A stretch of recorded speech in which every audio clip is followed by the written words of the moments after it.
여러분 반갑습니다. 오늘도 새벽 돌베개에 나오신 모든 성도님들을 주님의 이름으로 환영합니다. 주님의 은혜로 우리 모두가 또 목요일을 살아갈 수 있게 되었는데요. 오늘도 사도행전 말씀 또 묵상하면서 또 이 말씀으로 또 우리에게 주신 인생을 잘 살아가는 우리 모두가 되기를 바랍니다. 오늘 우리에게 주시는 하나님의 말씀은 사도행전 20장 1절로 6절까지의 말씀입니다. 소동이 그친 뒤에 바울은 제자들을 불러오게 해서 그들을 격려한 뒤에 작별 인사를 하고 마케도니아로 떠나갔다. 바울은 그곳의 여러 지방을 거쳐가면서 여러 가지 말로 제자들을 격려하고 그리스에 이르렀다. 거기서 그는 석 달을 지냈다. 바울은 배로 시리아로 가려고 하는데 유대 사람들이 그를 해치려는 음모를 꾸몄으므로 그는 마케도니아를 거쳐서 돌아가기로 작정하였다. 그때 그와 동행한 사람은 브로의 아들로서 베레아 사람 소바더와 데살로니가 사람 가운데서 아리스다고와 세군도와 더베 사람 가이오와 디모데 그리고 아시아 사람 두기고와 드로비모였다. 이들이 먼저 가서 드로아에서 우리를 기다리고 있었다. 우리는 무교절 뒤에 배를 타고 빌립보를 떠나 닷새 만에 드로아에 이르러 그들에게로 가서 거기서 이레 동안을 지냈다. 아멘. 오늘은 사도행전 20장의 말씀을 갖고 사명으로 사건을 지나다 이런 제목으로 함께 하나님 말씀을 나누도록 하겠습니다. 에베소에서의 사역과 소동이 마무리가 됩니다. 그러자 사도 바울은 제자들을 불러 모아서 그들을 격려하고 작별을 한 후에 마케도니아로 떠나게 됩니다.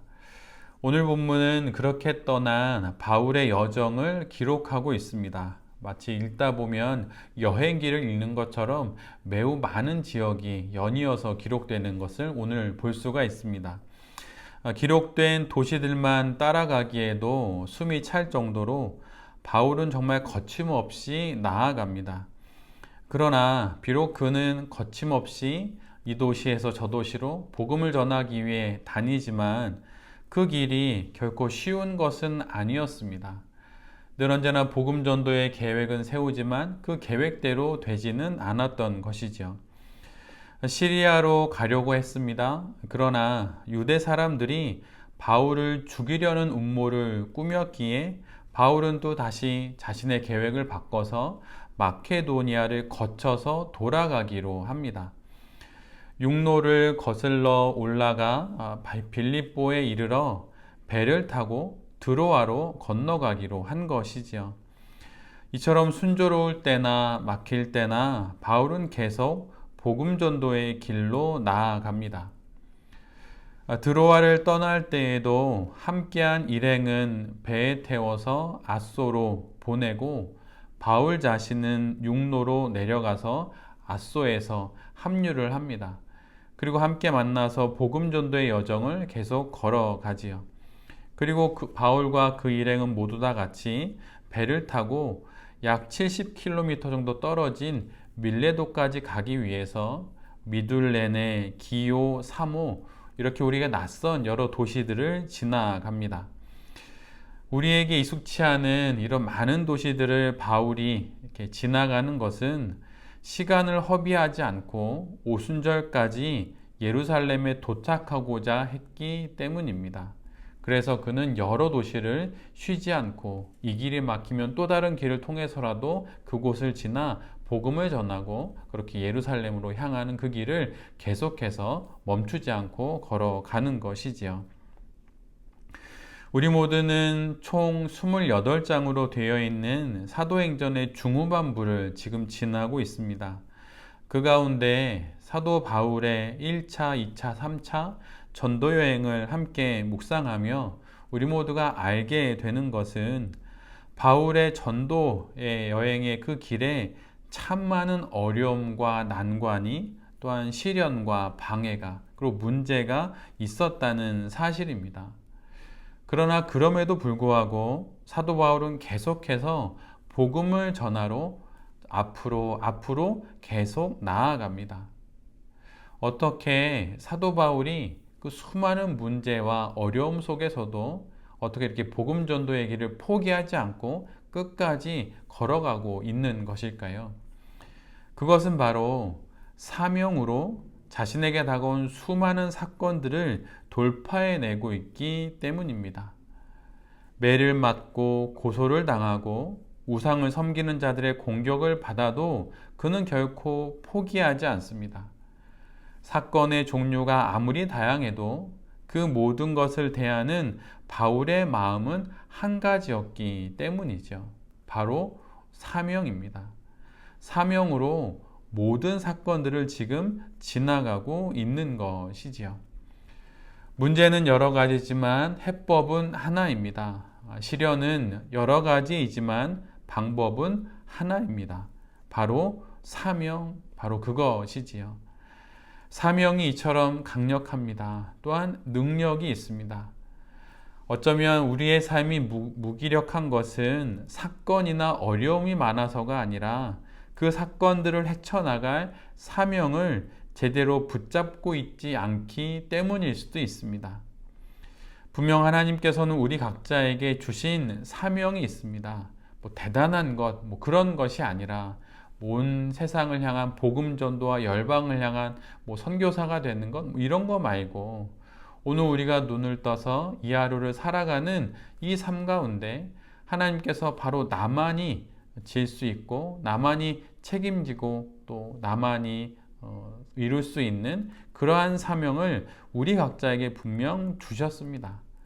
저는 목사로서 그 사명을 감당할 수 있고 또 누구는 직장인으로, 누구는 사업가로, 누구는 엄마로서, 누구는 딸과 아들로서 그렇게 사명을 감당할 수 있겠죠. 하나님께서 우리 각자에게 주신 그 사명을 다시 생각하면서 다시 그 사명을 붙잡고 우리에게 다가온 많은 문제들을 당당하게 또한 거침없이 용기 있게 헤쳐나가는 우리 모두가 되기를 기도합니다. 오늘 본문 중간에는 드로아에서 있었던 한 가지 사건을 기록하고 있습니다. 바울이 드로아에 도착해서 복음을 전하고 이제 내일이면 드로아를 바울의 일행과 함께 이제 떠나야 합니다. 그래서 그 바로 전날 밤 바울은 드로아의 모든 성도들과 함께 떡을 떼기 위해 3층 다락방에 모이게 됩니다. 마지막 날이니 바울은 정말 마음을 다하여서 강론을 준비해서 말씀을 전합니다. 그런데 그렇게 한참 동안 강론이 이어졌는데 근데 바로 그곳에서 졸음을 이기지 못한 청년 유두고가 그만 창문에 걸터 앉아 있다가 창문 밖으로 추락하고 맙니다. 순식간에 일어난 끔찍한 사고에 모두들 놀라 내려가 보지만 유두고는 이미 죽어 있었습니다.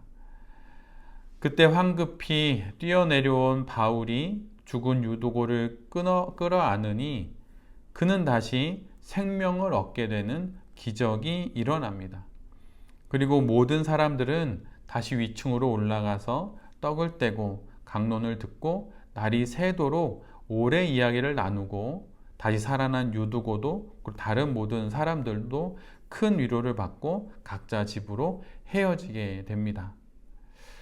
바울의 강론이 특별히 길어졌던 이유와 또 많은 성도들이 그 다락방에 모인 이유가 무엇입니까?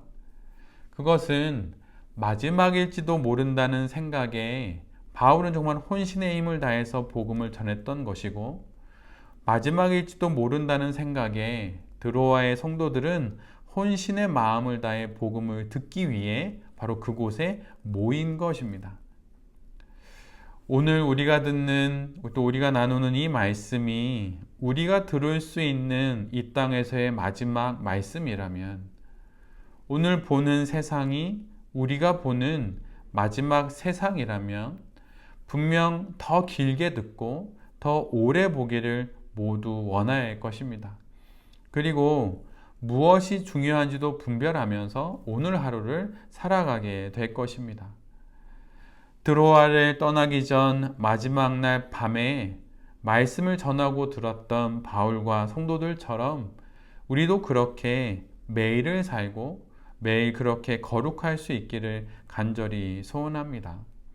그럴 때 그런 인생에 죽었던 유두고가 살아나는 그런 큰 위로가 되는 기적들이 분명 일어나게 될 것입니다.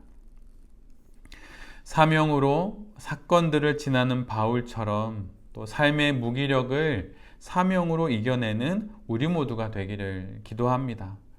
또한 오늘의 말씀이 우리가 들을 수 있는 마지막 말씀인 것처럼 오늘 보는 세상이 우리가 보는 마지막 세상인 것처럼 그렇게 거룩하게 신실하게 오늘 이 하루도 살아가는 새벽 돌베개의 모든 성도님들과 또 이 말씀을 전하는 제 자신이 될 수 있기를 간절히 기도드립니다.